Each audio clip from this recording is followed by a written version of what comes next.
buenos días, Venezuela.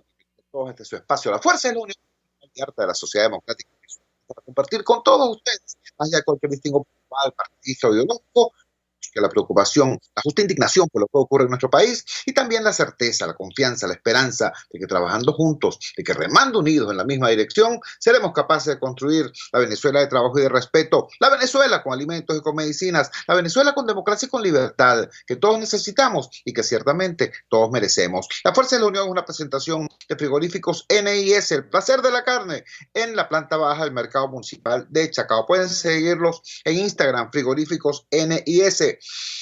La madrugada de este lunes 23 de noviembre amanece tachonada con una inmensa cantidad de informaciones nacionales, internacionales. A nivel internacional, bueno, se despeja el panorama de la elección norteamericana. Uno tras otro, todos los estados que estaban pendientes por confirmar sus resultados electorales han ido confirmando resultados favorables a la opción Biden y contrarios a la aspiración reeleccionista de Donald Trump. La estrategia de Trump, reporta la agencia AP, ha podido funcionar en algunos programas de radio y de televisión, pero ha fracasado estrepitosamente en los tribunales. Jueces republicanos incluso han denominado como un Frankenstein la estrategia trumpista y sin ninguna base legal cierta. Lo cierto, lo concreto es que Biden ya se perfila obviamente como presidente electo y la persona que asumirá funciones como presidente ejecutivo el próximo 20 de enero. A nivel nacional, noticias muy rudas, muy rudas. En una penitenciaría del estado Carabobo, los presos fueron castigados porque se comieron a la mascota del director del penal, una perra Rottweiler a la que llamaban la princesa o la niña. Se la comieron por hambre, se la comieron porque denuncian los reclusos y sus familiares que la comida que le pasan los parientes es incautada, robada por los cuidadores. Una situación compleja. Ahora, de todas las noticias del día de ayer, quizás la más estremecedora fue la que tuvo como fuente el señor Nicolás Maduro. El señor Nicolás Maduro, por un lado, reconoce un incremento de los contagios en COVID-19 y los atribuye a quizás la violación de protocolos de bioseguridad en torno a la campaña electoral, pero de inmediato anuncia que todo el mes de diciembre va a ser de flexibilización de la cuarentena. ¿Cómo se explica esto cuando ya se conoce que los estándares internacionales establecen que puede haber flexibilización después de una cantidad específica de días en los que haya habido una reducción del número de casos y cuando haya fortalecimiento del sistema de salud para atender los casos que previsiblemente se producirán precisamente por la flexibilización? Bueno, buscando criterio experto, tenemos en línea al doctor Julio Castro, médico infectólogo venezolano, que ha sido un faro de información para la comunidad nacional ante esta pandemia. Doctor Julio Castro, gracias por atender nuestra llamada madrugadora. ¿Cómo podemos entender esto que dice el señor Maduro Moros y qué previsiones podemos tomar los ciudadanos ante esta situación? Muy buenos días. Buenos días, Chugo. Saludos a tu gente que te oye, a tu equipo de producción. Fíjate, entender las decisiones gubernamentales nunca ha sido un tema fácil, ni en la salud, ni en ninguna otra área del conocimiento o de la política pública. Yo creo que lo primero que habrá que hacer es un balance histórico de qué ha pasado con la norma y qué ha pasado con los casos. La flexibilización empezó el 1 de junio, ¿ok? O sea, a partir del 1 de junio empezó primero el 14x7, después lo cambiaron a 10x7 y después a 7x7, que fue como finalmente quedó. Y entre junio y agosto hubo el mayor incremento de casos que hemos visto desde marzo hasta ahorita. ¿Okay? Hay que tener eso claro, porque si no, no entendemos cómo estamos aquí, o es más difícil entender las decisiones. Entonces, con la flexibilización, tú pasas todo el mes de junio, todo el mes de julio, todo el mes de agosto, con aumento de casos que fueron un alrededor de 20% por semana, llegando a tener casi 8.000 casos, 7.900 casos en la tercera semana de agosto. y posteriormente empieza, digamos, un periodo de disminución más lento que fue el ascenso, según los datos del gobierno, estoy hablando, ¿no? Según los datos del Ministerio de Salud, que está en base a los PCR, que nunca han dicho cuántos PCR hacen por día, hasta quizás las últimas 2 semanas anterior a esta que terminó ayer, con descensos, la mayoría de ellos, hay veces donde hay un poquito de subida, descenso, etcétera, etcétera, y la semana pasada, que termina en diciembre, que este domingo, tiene más casos que la semana anterior. Como tú bien dices, hay algunas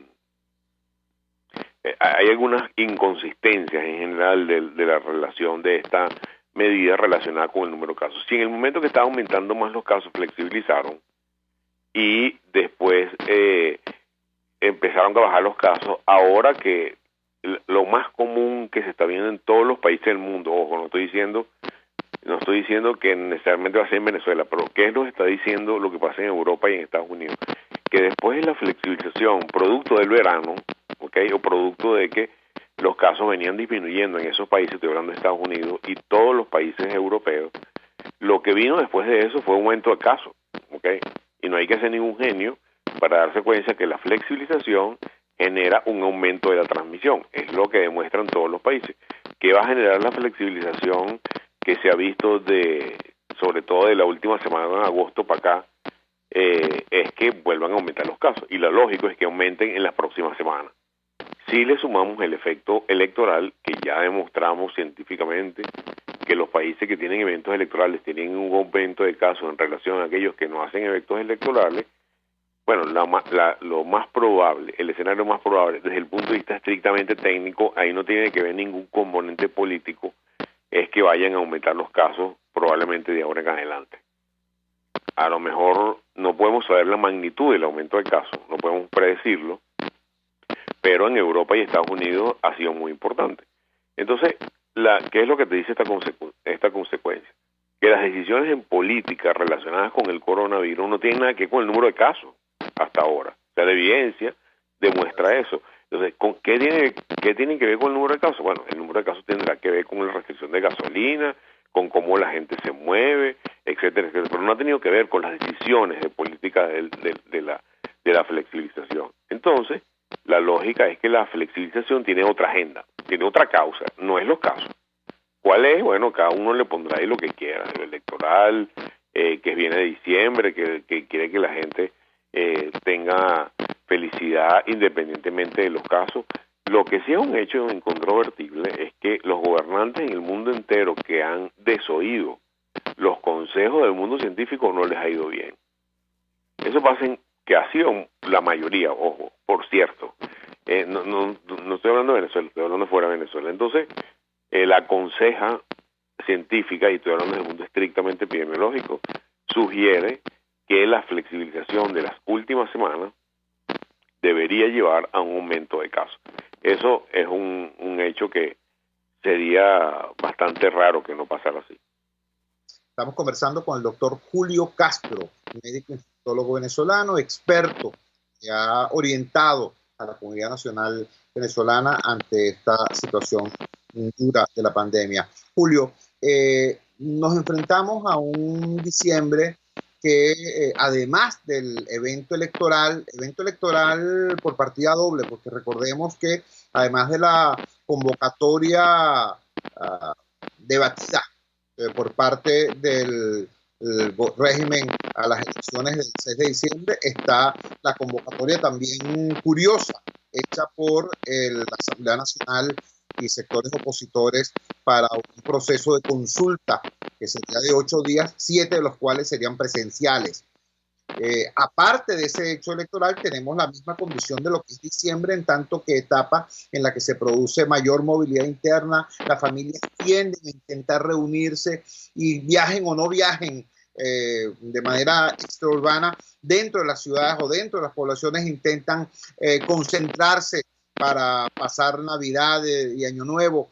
¿Qué sugerencias nos das tú, independientemente de lo que diga el señor Maduro a este nivel de políticas públicas? ¿Qué sugerencia como médico le haces tú a la ciudadanía frente a esta situación?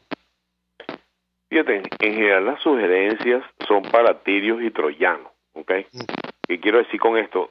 Tú comentaste que la convocatoria de la oposición a una actividad de opinión, pues es de 8 días, es 7 días presencial y una digital. No estoy seguro que sea así.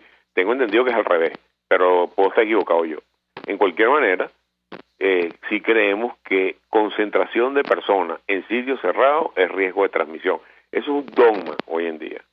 ¿Okay? Eso es ya una de las pocas cosas que nos ha quedado clara de ya 11 meses de epidemia, es que cuando tú pones personas juntas en sitios, espacios cerrados, el riesgo aumenta de una manera muy importante. Por lo tanto, si uno tiene la necesidad por razones económicas, sociales, antropológicas, de abrirle algunas formas de actividad o flexibilizar alguna actividad, debe ser en actividades al aire libre, no actividades cerradas.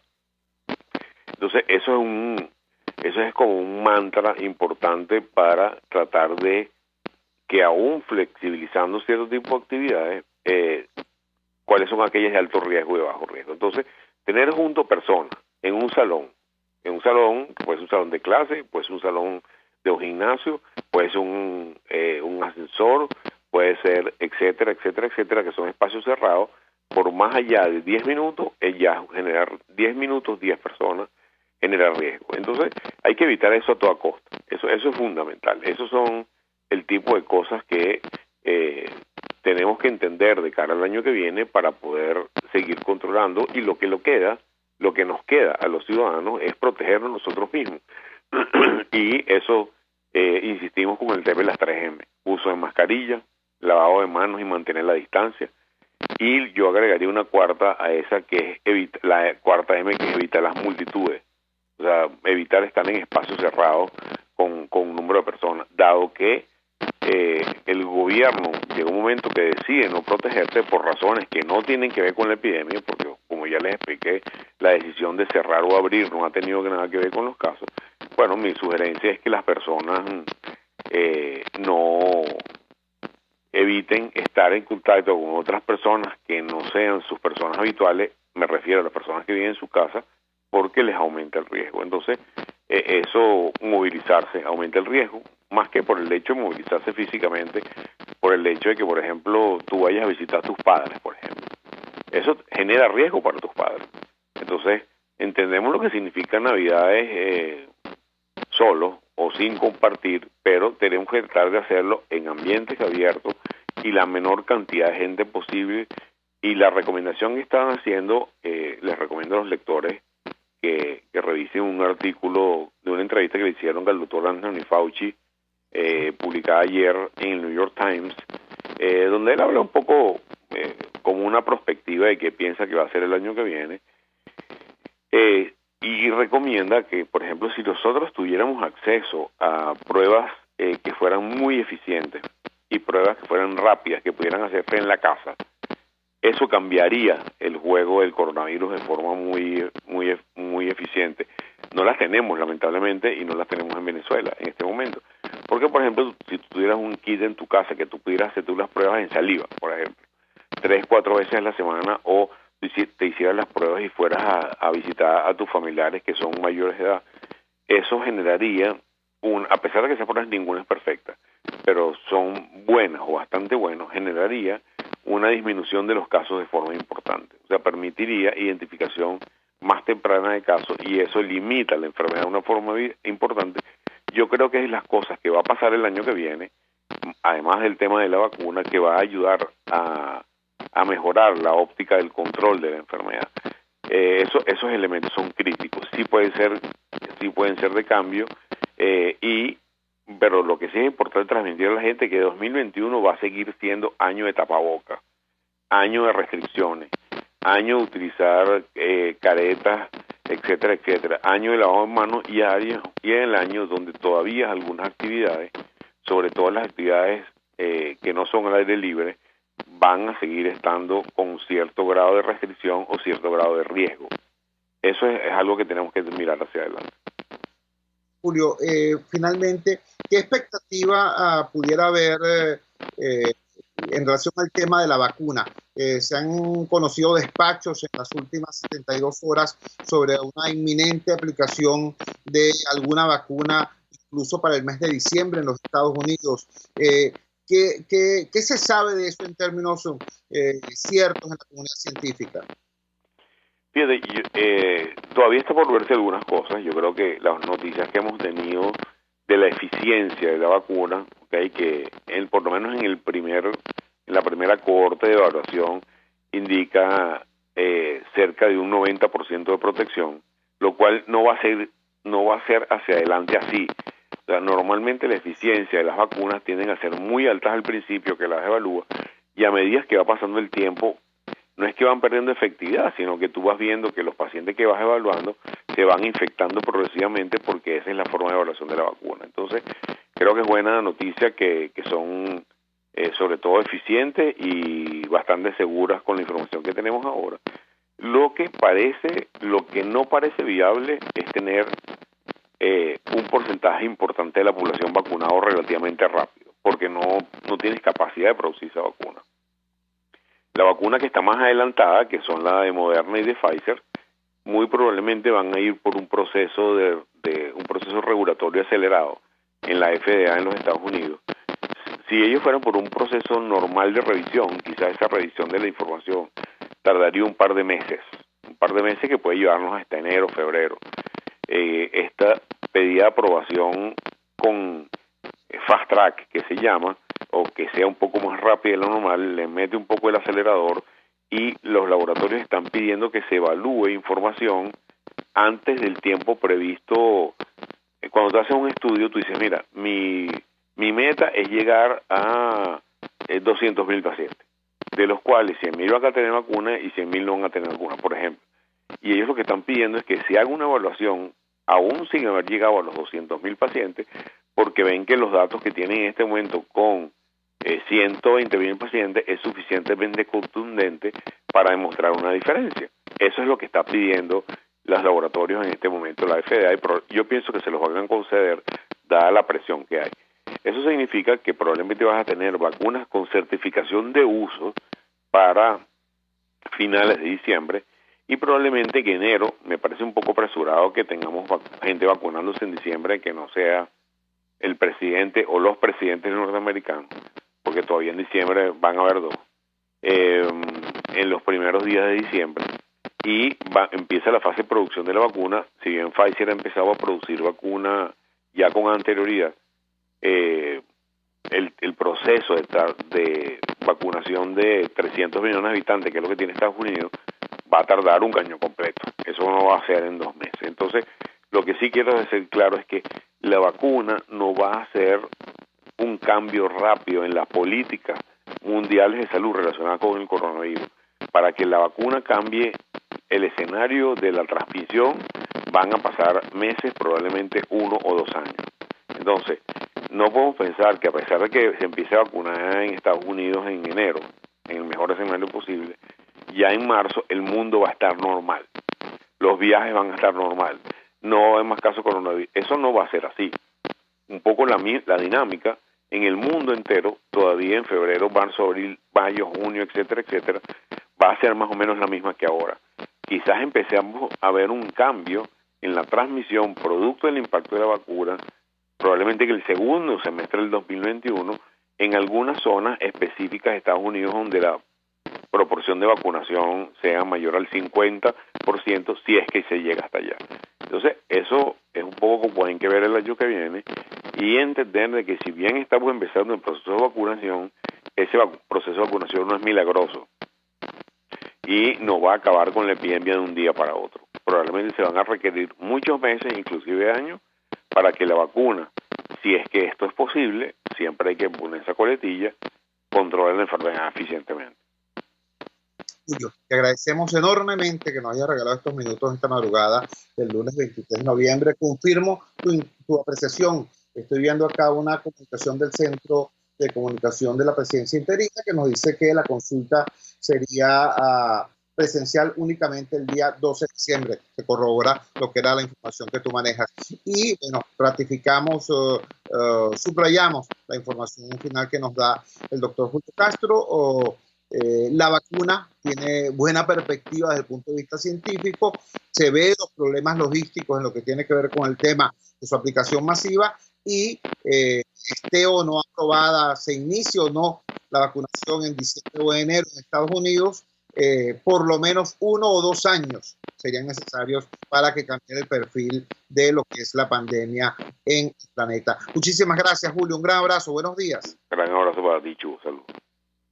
Julio Castro, médico infectólogo venezolano, suministrándonos información de calidad. El gobierno decreta flexibilización durante todo diciembre. Decrete usted en su familia, en su hogar, en su comunidad, un incremento del cuidado.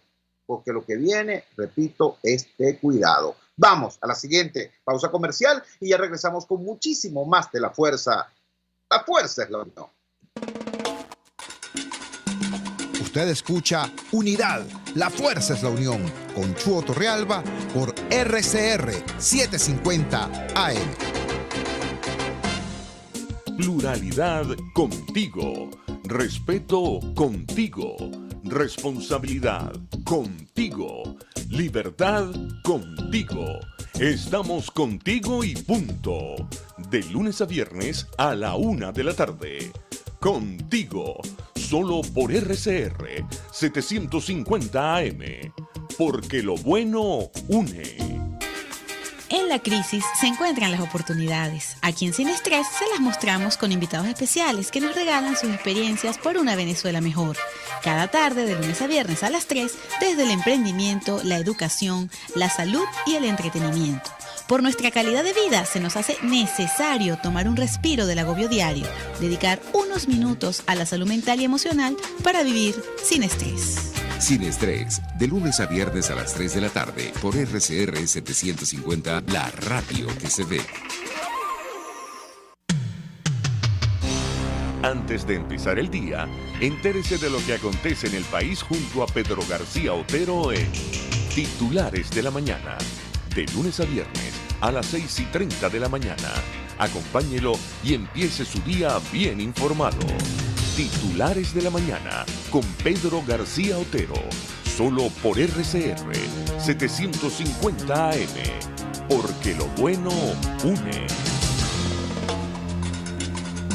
Opinión, ideas en debate. Usted escucha a Chuo Torrealba en Unidad, la fuerza es la unión, por RCR. Regresamos a La Fuerza es la Unión. La Fuerza es la Unión es una presentación de Frigoríficos NIS, el placer de la carne, ubicado en la planta baja del mercado municipal de Chacao. Bueno, duro escuchar la información de calidad que nos da el doctor Julio Castro. Hay circunstancias que llevan a veces a acentuar esta preocupación por el tema de la salud, sobre todo cuando vamos a ver sectores específicos donde la desprotección al ciudadano se incrementa. La última vez que conversamos con Henry Arias es dirigente laboral en la zona del Hierro, en Guayana, concretamente en Alcasa, Aluminios del Caroní S.A. Henry Arias es un legendario dirigente sindical. La última vez que conversamos con él en este espacio nos explicaba la situación terrible de la salud, la manera como se están envenenando lentamente no solamente los trabajadores que están en áreas productivas directas, sino incluso trabajadores, funcionarios que están en áreas administrativas, en la manera como la alúmina y otras sustancias terminan afectando a estos trabajadores. Bueno, recientemente ocurrió una situación muy dura allá, muy dura. El dirigente sindical Miguel Ecar, un referente fundamental de los trabajadores de Alcázar y de toda Guayana, falleció en unas circunstancias absolutamente indignantes, inaceptables. Yo voy a dejar que sea Henry quien nos relate qué pasó, cómo pasó esta situación, porque Henry es testigo presencial prácticamente de todo este drama que culminó en el fallecimiento de Miguel Ecar el pasado sábado. Henry, gracias por atender nuestra llamada madrugadora. Mi palabra de condolencia a ti, a todos los compañeros y a todos los familiares de Miguel Ecar. Te escuchamos, hermano. El país necesita saber, el país debe saber cuáles fueron las circunstancias que rodearon el deceso, el fallecimiento del dirigente sindical Miguel Ecar. Te escuchamos. Bien, muy buenos días, Chugo. Buenos días a todos los radioescuchas de tu programa. Gracias por siempre estar atento de lo que acontece con los trabajadores de Guayana. Bueno, hemos perdido la vida de un tremendo luchador social, Miguel Ecar. Fue uno de los abogados trabajadores que tuvo Rubén González para su defensa.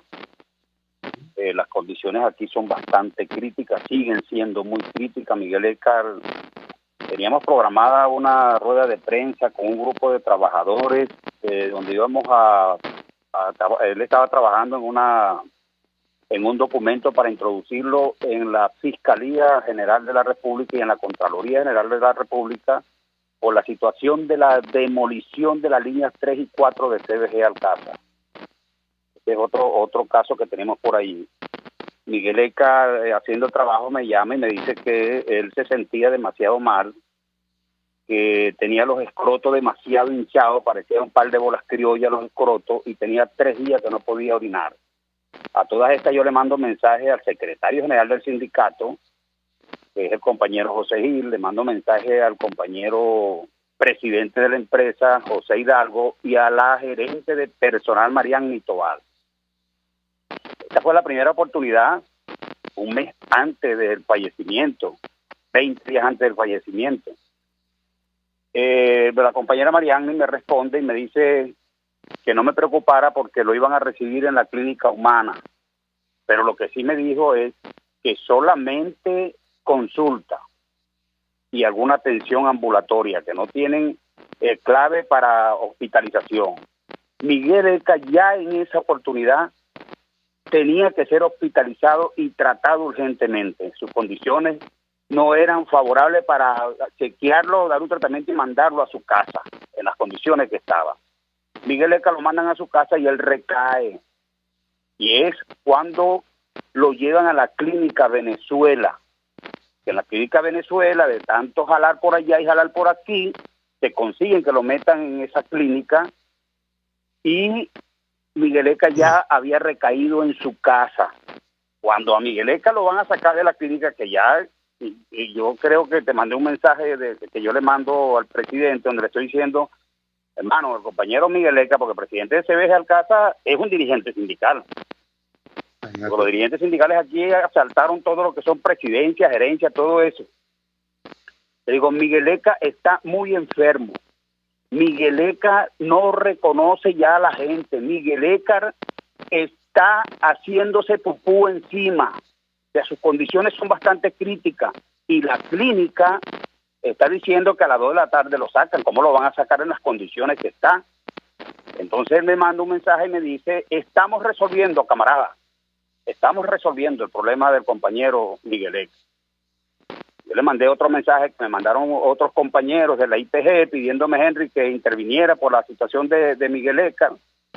Y bueno, sacaron al compañero y lo enviaron a su casa. Cuando lo envían a su casa, la esposa también nos manda un mensaje de voz donde nos está diciendo que tratemos de hacer algo para que lo metan en otra clínica. Ya yo le había dicho a Hidalgo en ese mensaje, le estoy diciendo que lo lleven a la clínica humana porque está cerca de su casa. Él vive en San Pedro y lo tenían en la clínica Venezuela aquí en Puerto Ordaz. En su casa él cayó en un sueño, que la esposa lo dice en su mensaje, cayó en un sueño, no despierta, no sé qué tiene, se siente bastante mal. Y la señora lo agarra y se lo lleva al hospital de Guayparo. En el hospital de Guayparo tengo entendido que ni siquiera lo atendieron porque murió en una silla de ruedas, sentado en una silla de ruedas, supuestamente. ¿Entiendes? Esta situación que hoy vive la familia de Miguel Ecar, creo que lo vamos ahí a darle cristiana sepultura hoy. Esta situación la vienen viviendo los trabajadores de Guayana. Yo tengo un caso en Upata, que fue el caso del compañero Ed Yepes de Upata. Tenía una hemorragia crónica interna, necesitaba hacerse una tomografía urgente y en Alcázar no le aprobaron. la posibilidad de hacer esos exámenes. El muchacho salió a vender la nevera, pero terminó muriendo. Recientemente, no hace 10 días, murió la compañera Tarlí Rosal, creo que es hermana de una diputada del Estado Carabobo, o que fue diputada del Estado Carabobo. Tarlí pidió hacerse unos estudios médicos y también le negaron por un quíster que tenía. La muchacha terminó muriendo por el quíster.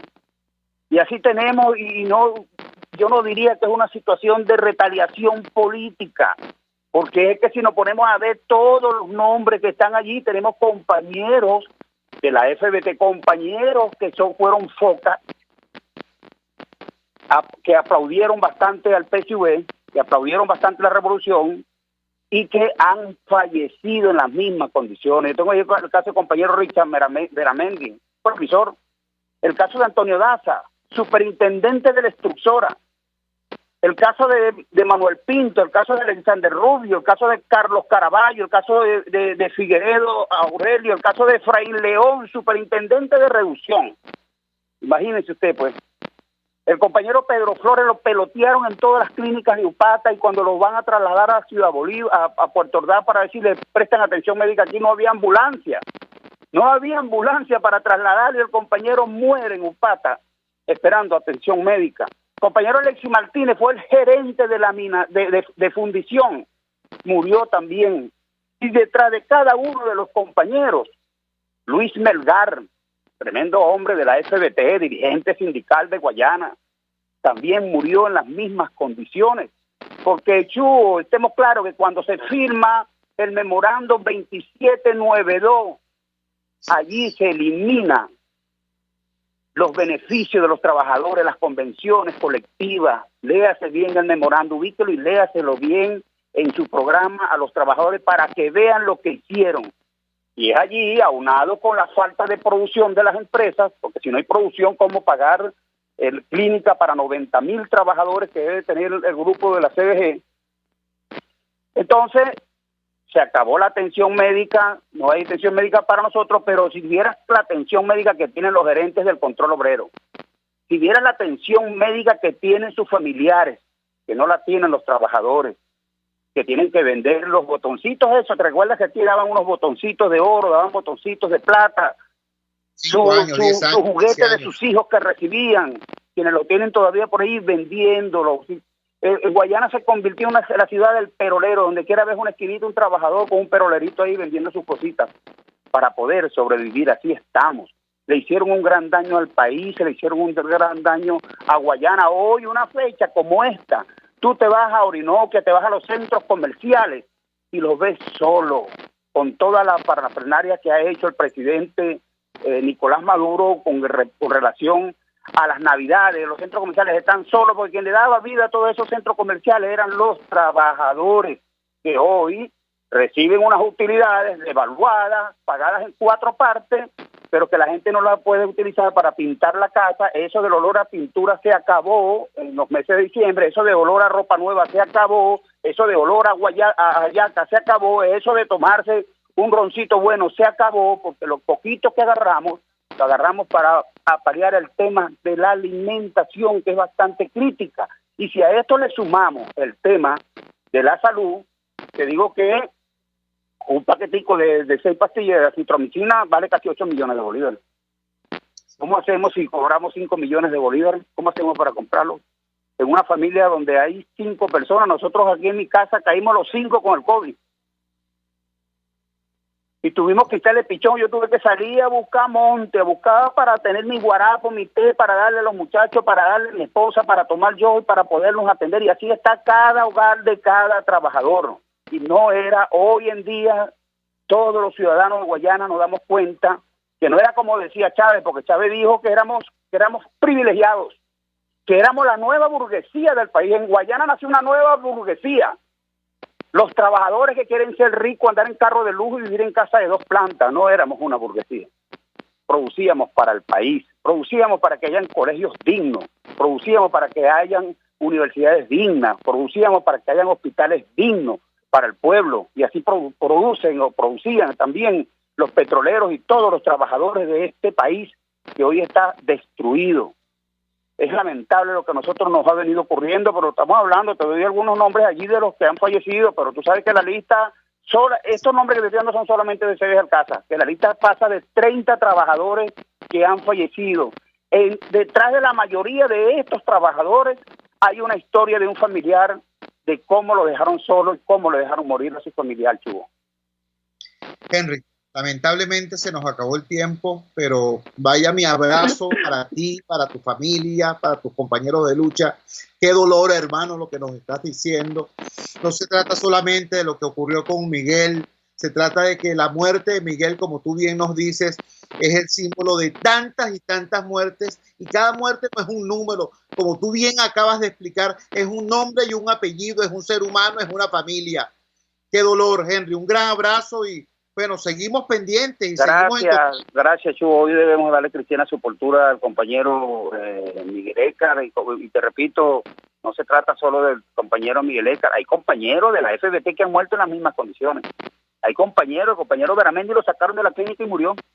Era del Movimiento 21 supervisor. El compañero Luis Melgar, también de la FBT, murió el compañero Alexis Martínez, gerente de la Revolución, murió también. Y así muchos compañeros que han muerto de allá y de aquí. La situación es bastante crítica. Pero vuelvo y repito, para quien pueda interesar, al fiscal, a la Procuraduría, a quien pueda interesar, vengan y vean los salarios de los gerentes del control obrero y compárenlo con los salarios de los trabajadores. Vengan y vean las atenciones que tienen las clínicas, los dirigentes del control obrero y los gerentes hoy en día, para que vean que no es igual a la que tenemos los trabajadores. Cuando un trabajador está mendigando, un jubilado nuestro que le dio toda su vida, toda su juventud a esta empresa, mendigando una bolsita de comida, y ellos se llevan hasta 5 para su casa. Henry, un gran abrazo, buenos días y seguimos al tanto. Vamos a conversar esta tarde al final de las exequias de Miguel y hacemos un balance de la jornada. Un gran abrazo, Henry. Buenos días. Era Henry Arias, legendario dirigente sindical en Aluminios del Caroní S.A. Escuchen la generosidad de sus palabras, escuchen cómo denuncia no solamente lo ocurrido con Miguel Écar, sino con tantos y tantos trabajadores, chavistas y no chavistas, muriendo todos de mengua, de abandono, de traición. Vamos a la siguiente pausa comercial y ya regresamos con muchísimo más de La Fuerza. La fuerza es la unión. Les estamos presentando Unidad. La fuerza es la unión. Solo por RCR 750 AM. Puedes seguirnos en nuestras redes sociales. En Twitter, @RCR750. La radio que se ve. Hola, soy Blanca Rosa Mármol de León, magistrada emérita del Tribunal Supremo de Justicia. Les invito a sintonizarnos junto a Thais Peñalver los martes de justicia al mediodía en Buen Provecho. Conéctese con nosotros en @RCR750 y buen provecho. Pluralidad contigo. Respeto contigo. Responsabilidad contigo. Libertad contigo. Estamos contigo y punto. De lunes a viernes a la 1 de la tarde. Contigo. Solo por RCR 750 AM.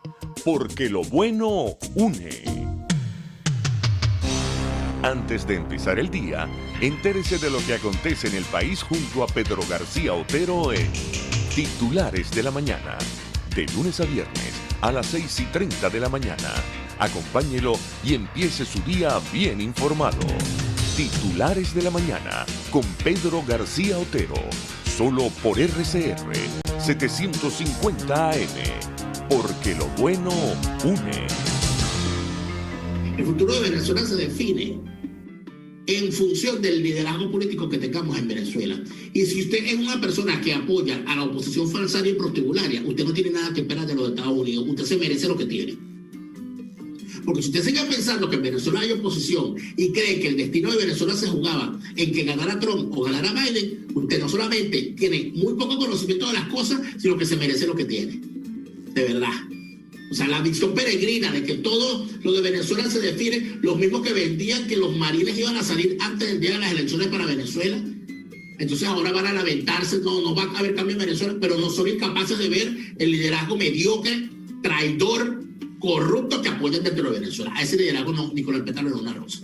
Número 2, bueno, de que Biden es comunista y la campaña la financió el chavismo. Bueno, de verdad yo llamo a la gente a tener por lo menos sentido de las proporciones. ¿Usted sabe cuánto cuesta una campaña en los Estados Unidos? Por lo menos. Es una revisadita y después me cuenta. Y así nos va, de lunes a viernes a las 4 de la tarde. Radio Caracas Radio, porque lo bueno une. RCR 750 AM, porque lo bueno une.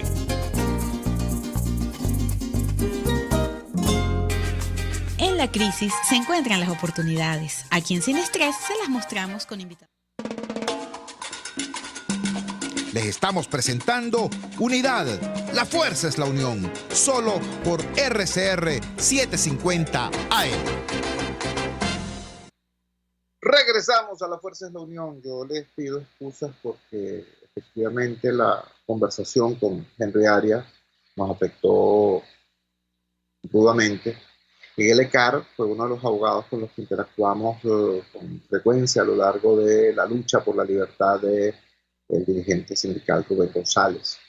Antes de eso también tuvimos el honor de conocerlo y compartir distintas jornadas y ver cómo, repito, las circunstancias terribles que rodearon su fallecimiento son desgraciadamente moneda corriente. Es muy duro, muy duro. Esos y otros problemas son terribles en nuestro país, terribles. Y lo más terrible es que enfrentar esos problemas pasa por la construcción de acuerdos. Y quien hable de acuerdos en este país polarizado requiere mucho valor, mucho valor. En este momento lo sencillo, lo inercial es la confrontación. Vimos estos días unas declaraciones infelices de un dirigente oficialista diciendo que en lo que ganaran la Asamblea Nacional iban a abrir una especie de tribunal popular para una suerte de juicio popular o linchamiento público a los actuales diputados de oposición y cosas por el estilo. Mientras ellos están en esa habladera de paja sobre conflicto, este país se cae a pedazos. Lo cierto es que buscarle solución, construir solución a los problemas venezolanos pasa por la construcción de acuerdos para que esas soluciones sean posibles. Y una de las pocas voces que han tenido la valentía de decirlo con esa claridad son las voces del sector emprendedor, del sector empresarial, de la gente que, a pesar de los pesares, defiende el empleo y defiende la producción de bienes y servicios en nuestro país. La semana pasada la iniciamos con una entrevista con Ricardo Cusano, presidente de Fede Cámaras, que nos hablaba de un evento muy importante que iba a tener esta organización, que iba a convocar esta organización. Bueno, el evento se produjo y Fede Cámaras emitió un comunicado muy importante. Tenemos en línea a Ricardo Cusano, presidente de Fede Cámaras, para que nos hable sobre su contenido. Gracias, Ricardo, por atender nuestra llamada madrugadora. Te escuchamos. Muy buenos días. Hola, Chu. Como siempre, un placer estar en este programa. ¿Sí? Como bien lo decías, la semana pasada tuvimos el evento donde analizamos un poco las experiencias de Colombia en su acuerdo de paz, la experiencia de Túnez, donde la sociedad civil, los empresarios, los sindicatos, el Colegio de Abogados, los derechos humanos se pusieron de acuerdo y lograron una transformación de su realidad, poniendo la paz como un requisito indispensable para poder reencaminar a su país hacia procesos productivos y hacia democracia plena. Y también analizamos un poco lo que fue el acuerdo del Viernes Santo, donde Irlanda del Norte, que había un conflicto de carácter religioso, territorial, logran construir un acuerdo para reinsertarse, ¿no? Digamos, en el territorio inglés de una manera pacífica. Todo esto nos dejó unas lecciones, Chugo, lecciones del tipo de que, por ejemplo, de que no es inmoral dialogar, lo que es inmoral es seguir pretendiendo, transitando los caminos de la conflictividad, del irrespeto. No es inmoral la negociación cuando esta tiene un objetivo claro, que es traerle soluciones al drama que vive la gente. También quizás una de las grandes conclusiones, Chugo, es que no necesariamente tenemos que esperar que los políticos se pongan de acuerdo, o que sus partidos le permitan, o que logren en el momento de luz de entender que hay que sentarse a construir soluciones por y para la gente, sino que también la sociedad civil tiene un rol que interpretar, un rol que, por cierto, no es el del desplazamiento de los actores políticos. No, los actores políticos son los que son y tienen que asumir su responsabilidad y ejecutar su rol dentro de esa cancha, dentro de ese juego. Pero la sociedad civil también tiene uno, y eso era un poco la idea, aprender qué hicieron los sectores privados de esos países, qué hicieron las iglesias, qué hicieron las organizaciones no gubernamentales, en fin, y ese rol es, bueno, si los políticos no asumen ese costo, ese acto de responsabilidad, la sociedad civil tiene que presionar para que se ocurra, y en algunos casos, como fue el tunecino, hasta protagonizaron esa acción. Pero en todo caso lo importante era ver entender un poco experiencias ajenas para tropicalizarla a este tan complejo conflicto venezolano, que además, a diferencia de estos otros países, está sumergido en una emergencia humanitaria compleja, ¿no? Estamos conversando con Ricardo Cusano, presidente de Fede Cámaras, organización que ha realizado la semana pasada una importante jornada revisando el papel de la sociedad civil y del sector productivo en crisis de confrontación interna, en crisis de alguna manera similares a la nuestra, en algunos casos mucho peores que la nuestra. Ricardo, hoy es noticia una encuesta de Data Análisis que nos dice que 62% de los venezolanos no están ni con Maduro ni con Guaidó. Lo cual, por cierto, no quiere decir que estén contra ellos, pero se refiere a ese tema de alineación de la opinión pública. No es descabellado imaginar que un porcentaje similar de venezolanos está demandando soluciones, no excusas ni acciones, sino soluciones a sus problemas.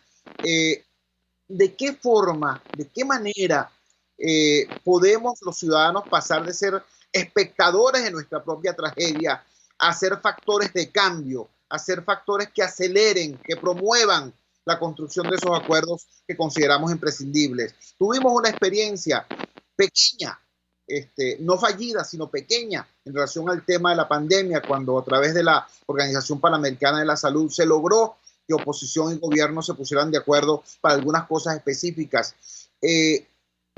¿Ese sería un camino a transitar desde la lógica, desde la perspectiva que analiza Fede Cámaras? Sí, Chugo, bueno, yo digo que la primera acción que tiene el ciudadano a pie, la sociedad en general, para poder ejercer esas presiones, sin duda alguna es el voto, ¿no? Como herramienta natural de la democracia, la herramienta natural de protesta, de acto de rebeldía, profundamente democrático y pacífico. Pero bueno, lamentablemente aquí ni se dieron las condiciones por un lado, y por el otro se plantean unas opciones que luego su ejecución lo que puede traer es profundo, ¿cómo se llama? Una resaca sentimental de que no se logren las voluntades de la sociedad, de un cambio inclusivo y productivo. Pero sin duda alguna, los acuerdos parciales se pueden lograr. Lo vimos con lo de la OPS. Nosotros podemos, la sociedad civil tiene la oportunidad de presentar propuestas muy específicas, como lo hicimos nosotros, por cierto, con respecto a un salario vital, que es un nombre quizás técnico, pero en definitiva es una ayuda directa a los ciudadanos, por un tiempo determinado, porque tampoco podemos promover una nación de mendigos, sino es por un tiempo determinado darle una ayuda sin importar tu condición política, si eres trabajador, si eres empleador, si eres de la economía informal o formal, si eres menor de edad o si eres un pensionado, pero una ayuda que verdaderamente, sumada dentro del seno del hogar, pueda por lo menos permitirse el acceso a los alimentos. pero para eso se requieren recursos económicos. Recursos que el Estado no tiene por dos situaciones. La primera, que no podemos obviar, que es porque, han sido 20 años de dilapidar los ingresos del Estado, nos quedamos sin ahorro, y la gallinita de los huevos de oro, que era la producción petrolera, sabemos a dónde fue a parar. Y por segundo, las restricciones externas, las llamadas sanciones. Entonces, si hay un acuerdo entre las dos partes, pudiésemos tener una ayuda de un salario vital por un tiempo determinado, pero durante ese espacio de tiempo tú necesitas profundizar y llegar a unos acuerdos ya integrales, porque si no, entonces sería, un tiempo, una ayuda, y luego volver al drama y a la crisis. También tú puedes construir soluciones en el marco del tema de la gasolina, en el marco del tema de algunos rubros que son indispensables para poder reactivar el aparato productivo y la calidad de vida de la gente, como es, por ejemplo, la electricidad. Pero, en fin, ahí lo que tienes es que entonces tener esa voluntad de acuerdo. Y, por cierto, Chugo, está total y completamente comprobado que en casi todos los procesos de cambio, de negociación, de transiciones, de transformaciones, no necesariamente con el desplazamiento de los actores que están en el poder en ese momento, sino que se da luego por situaciones acordadas o por procesos democráticos como el voto, está totalmente comprobado que mientras la población está en condiciones favorables, es más fácil que se den esos acuerdos y esos cambios con sustentabilidad.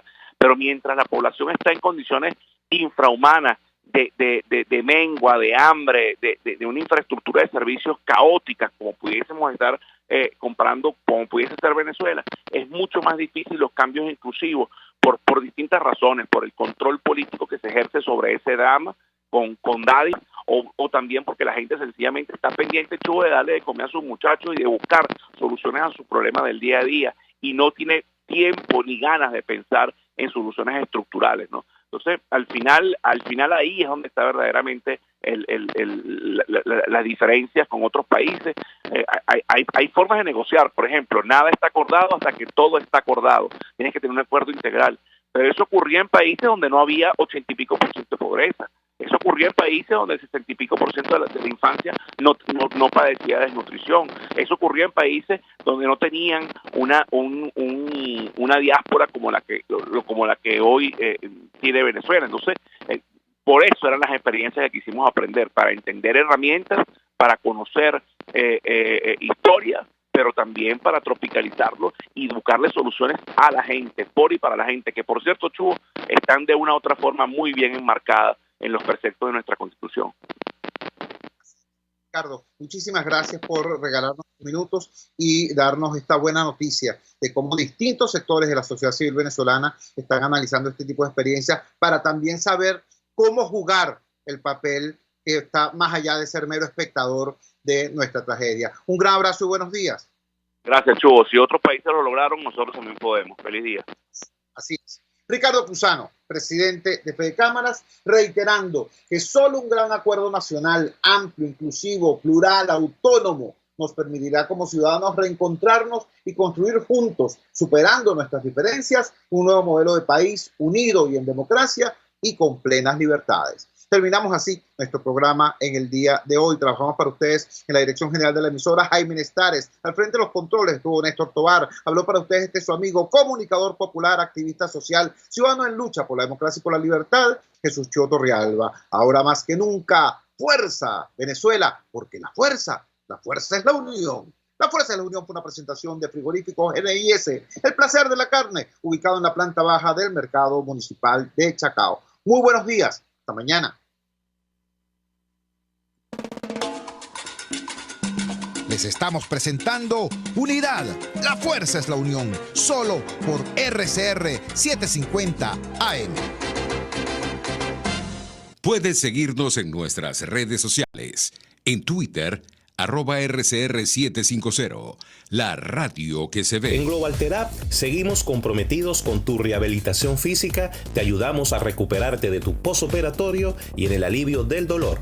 Búscanos en el Centro Comercial Multiplaza Paraíso Nivel Empresarial 2 a través de Twitter e Instagram o llámanos al 0412-256-1104. Y no olvides lavarte las manos con agua y jabón y cumplir con el distanciamiento social. Global Therapy y despídete del dolor. ¿Te imaginas unos deliciosos y súper cremosos helados libres de azúcar, libres de lácteos?